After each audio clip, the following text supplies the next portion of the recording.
Mas Rehan ini ya adalah salah satu ketua umum dari Himpunan Mahasiswa Islam yang ada di Indonesia periode 2021-2023. 23. Visi misinya apa, Mas, untuk ada di dalam organisasi tersebut? Iya. Jadi HMI ini kulturnya pada prinsipnya itu menjunjung nilai-nilai keagamaan dan juga nilai-nilai kebangsaan. Karena hari ini wacana radikalisme, terorisme, dan separatisme itu sangat kencang, terutama di media-media sosial. Maka organisasi seperti HMI yang memiliki keragaman Islamnya, keragaman suku bangsanya, itu harus tampil mengedepankan isu-isu keislaman yang moderat dan tentunya juga gagasan-gagasan tentang nasionalisme itu sendiri. Tadi ngomongin terakhir kenapa harus dukung BNPT gitu ya. Nah, ngomong-ngomong BNPT, kemarin saya melihat beritanya gitu ya, newsnya, Mas Rehan ini bertemu dengan kepala BNPT. Kita mau bermitra dengan BNPT karena visi kita beririsan tentang penangkalan radikalisme, terorisme, dan separatisme itu. Kita ingin bersama-sama BNPT untuk mensosialisasikan, mengajak terutama mahasiswa, secara umumnya juga masyarakat, bahwasanya radikalisme itu harus kita lawan, terorisme itu harus kita hapuskan, dan separatisme itu tidak boleh ada di Indonesia. Kita adalah negara kesatuan yang menjunjung tinggi nilai-nilai persatuan dan juga nilai-nilai keberagaman itu. Saya setuju banget. Tepuk tangan dong.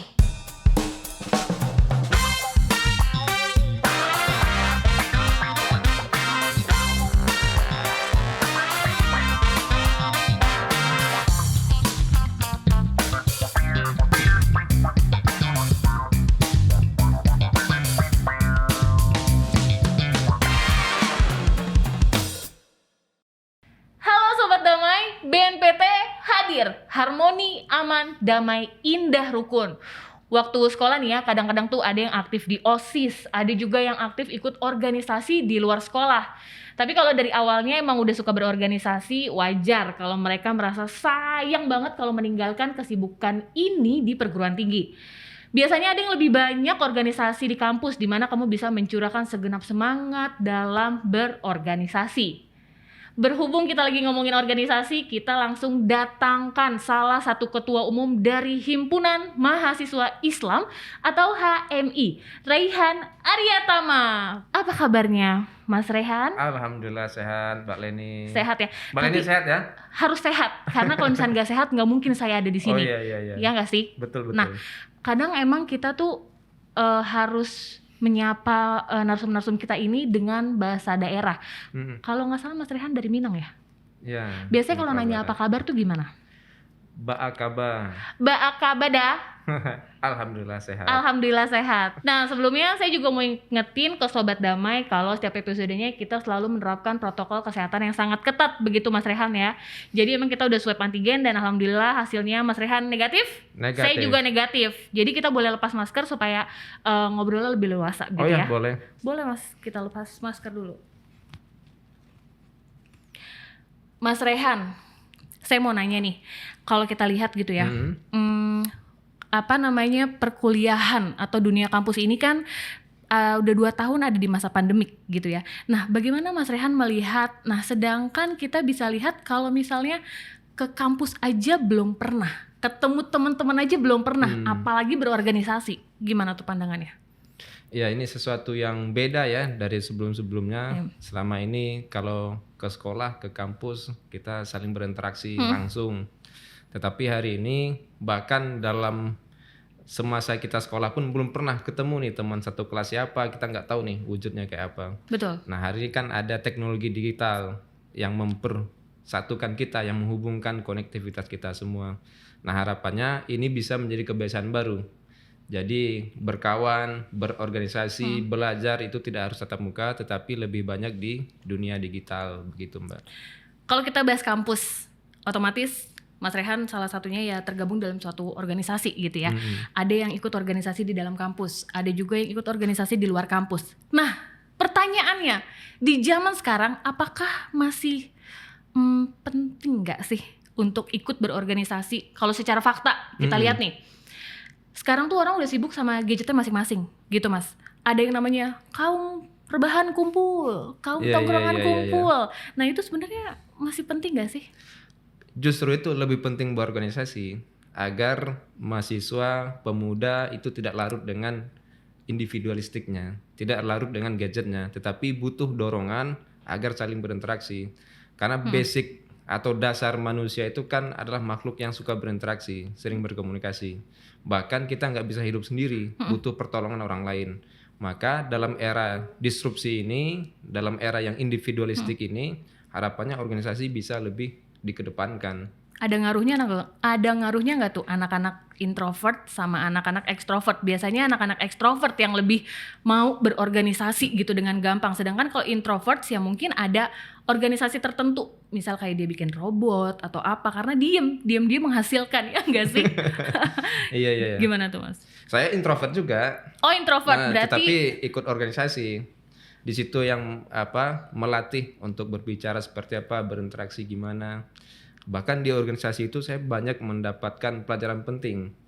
Tidak hanya sekedar berinteraksi, tidak hanya sekedar bersosialisasi, tetapi banyak juga ilmu-ilmu yang saya dapatkan di situ. Contohnya Berorganisasi itu kan belajar manajerial manusia ya kan. Iya. Jadi kalau saya introvert, tidak memilih untuk tidak organisasi, tidak akan bisa mempraktekkan ilmu manajerial sumber daya manusia itu dengan baik misalnya.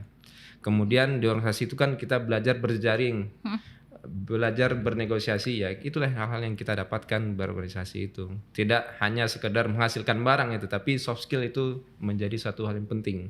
Berarti kita bantah ya, nggak ada nih anak introvert, anak extrovert. Tapi intinya masih penting di zaman sekarang lah ya. Sangat penting. Sangat penting. Nah, kita tahu bahwa Mas Rehan ini ya adalah salah satu ketua umum dari Himpunan Mahasiswa Islam yang ada di Indonesia periode 2021-2023. 23. Visi misinya apa Mas untuk ada di dalam organisasi tersebut?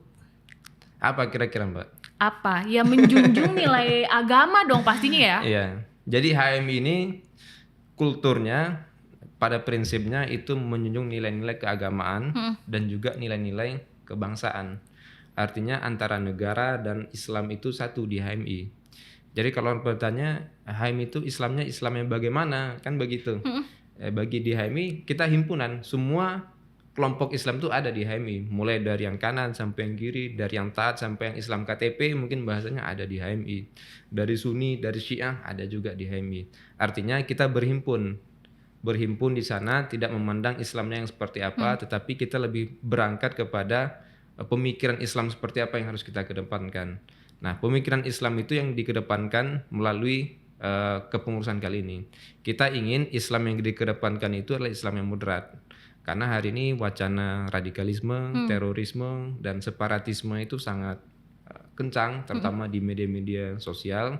Maka organisasi seperti HMI yang memiliki keragaman Islamnya, keragaman suku bangsanya, itu harus tampil mengedepankan isu-isu keislaman yang moderat dan tentunya juga gagasan-gagasan tentang nasionalisme itu sendiri. Nah ini kalau itu salah satu visinya. Agama salah satunya Islam itu sendiri ya berkumpul berarti ya nggak ada lah ya namanya terorisme. Berarti tidak ada terorisme itu tidak membawa-bawa agama ya? Oh tidak. Setuju dong? Setuju. Sangat setuju. Ngomong-ngomong, selamat datang di Cafe Toleransi yang penuh dengan kopi. Jadi kita siapa tahu ada ide-ide lagi untuk ngobrol sama Mas Rehan ini, karena biasanya kalau ngobrol sama mahasiswa tuh harus kritis.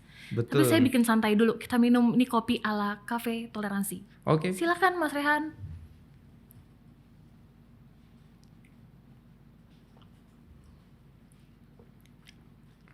Enak Mbak kopinya?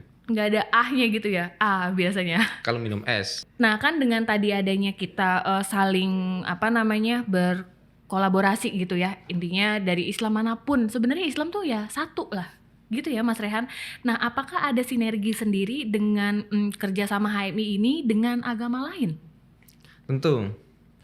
Sinergi ini sudah lama terjalin, tidak hanya hari ini, tidak hanya di era reformasi, tetapi sebelum-sebelumnya kita tergabung ke dalam kelompok Cipayung.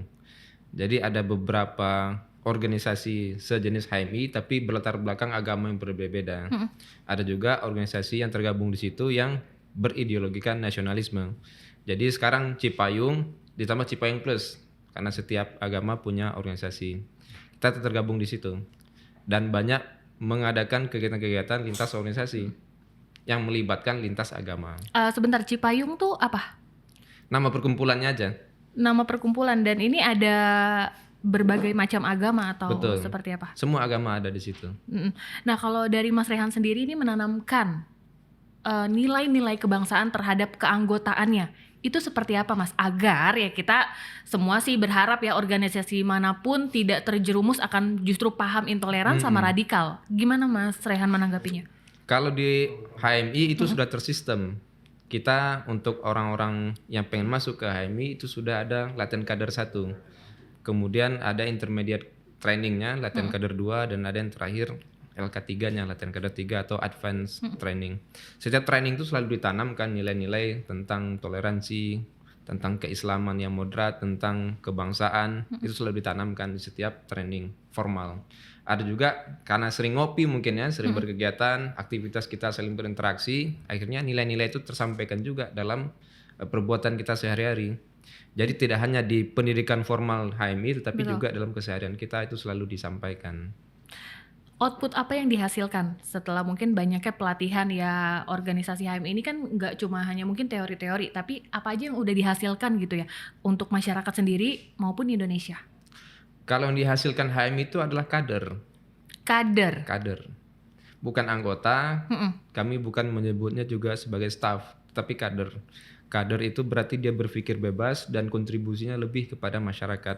Artinya dia melatih dirinya berproses di organisasi, pasca berorganisasi dia akan lebih bermanfaat bagi masyarakat dan bangsa.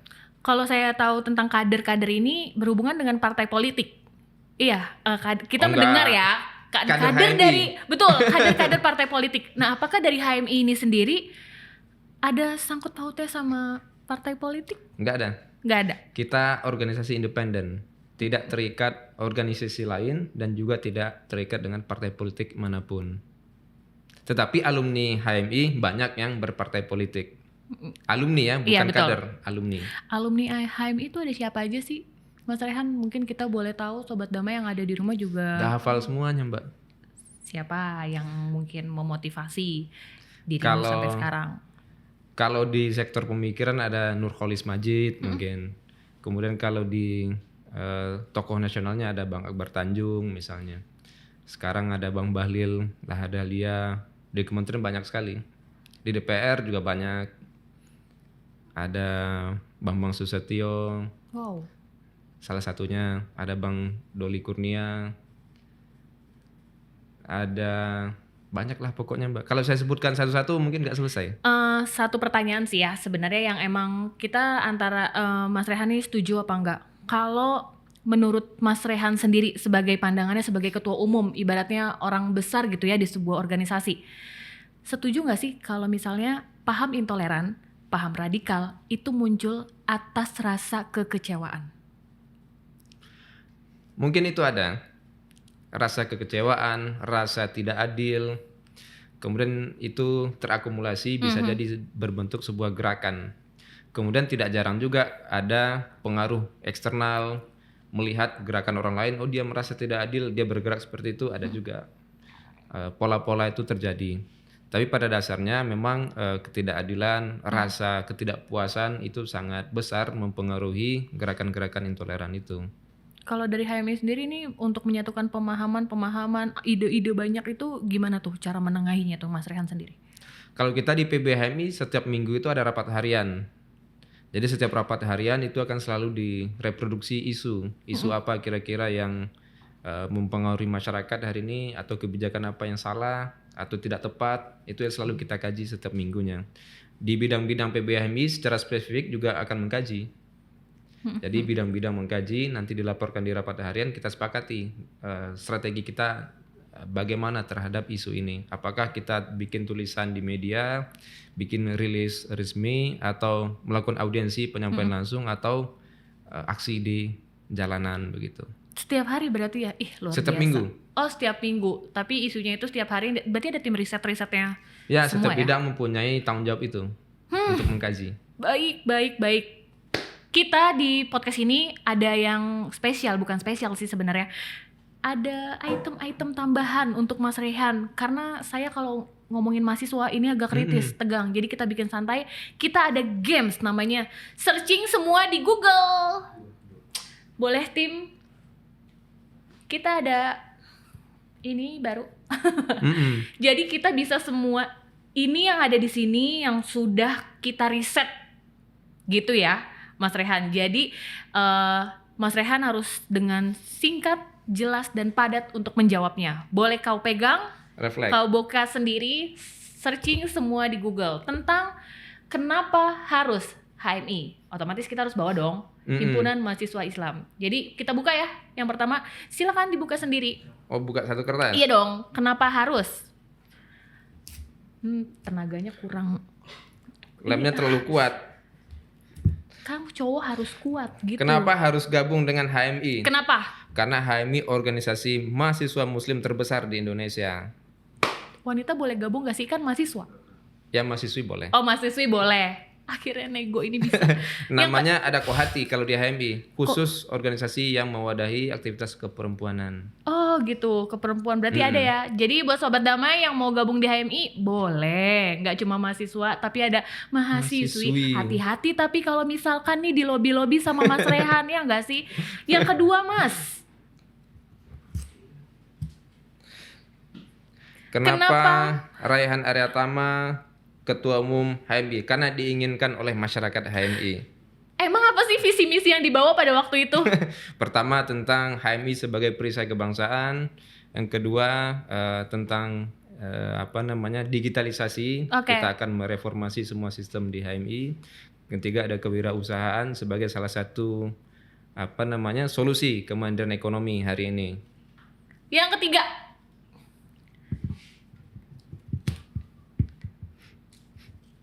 Kenapa harus ada artikel sesat menyebut HMI? Wow, kenapa? Ini HMI sesat atau gimana maksudnya ini? Kenapa harus ada artikel sesat menyebutkan HMI? Karena mereka iri aja paling. Oh, tentu. Pasti itu. Bener, setuju sih. Irinya kenapa tuh? Karena kita banyak menghasilkan kader-kader yang sangat berkontribusi kepada masyarakat. Kalau misalnya di politik itu kan kontestasinya kuat, ya wajar lah berimpact kepada HMI. Jadi artikel-artikel yang ada di Google ini ya? Ya, kita anggap aja itu orang syirik. Syirik. Yang terakhir.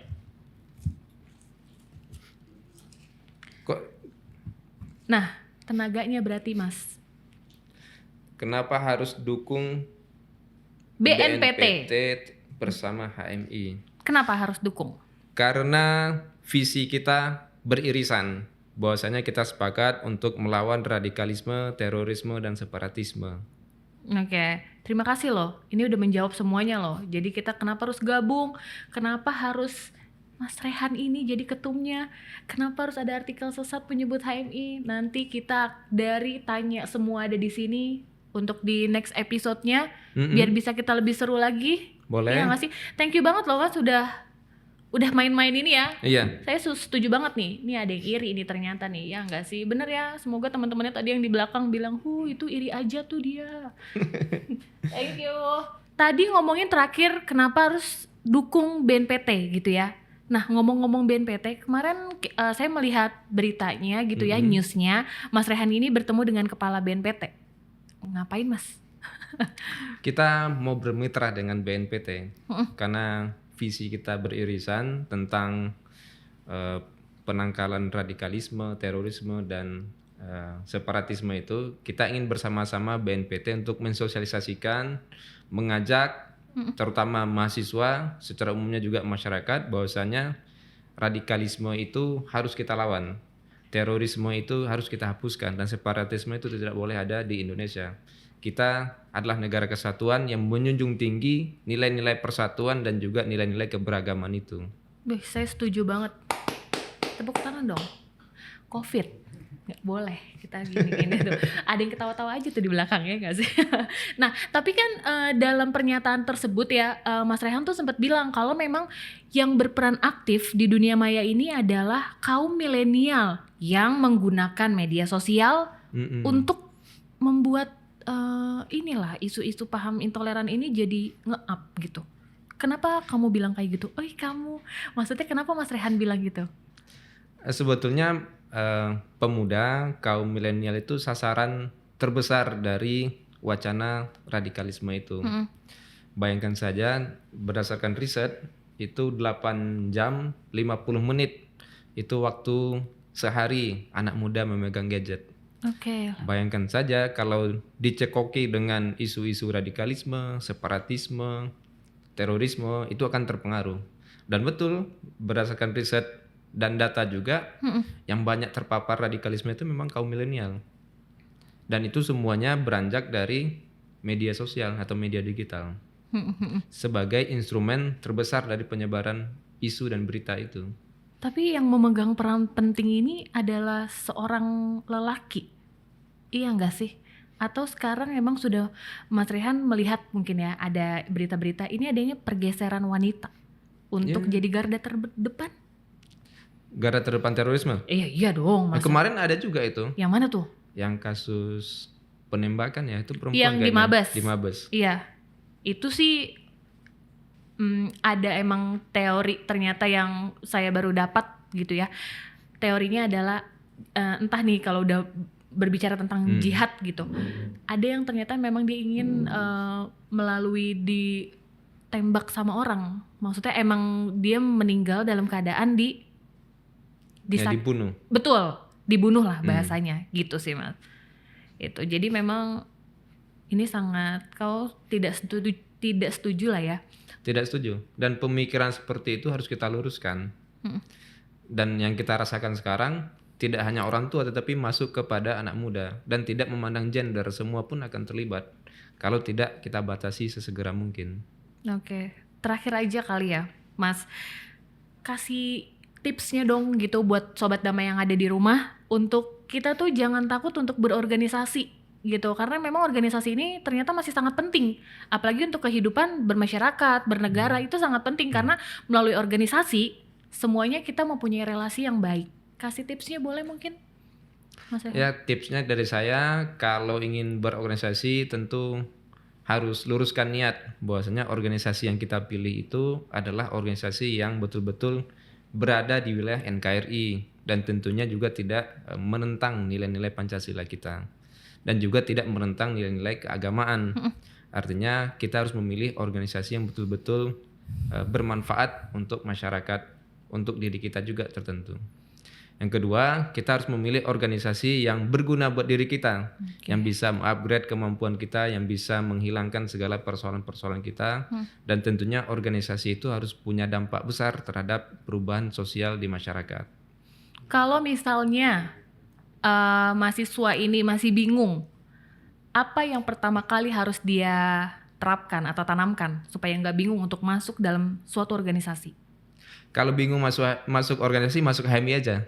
Oh tuh. Langsung masuk HMI aja. Udah.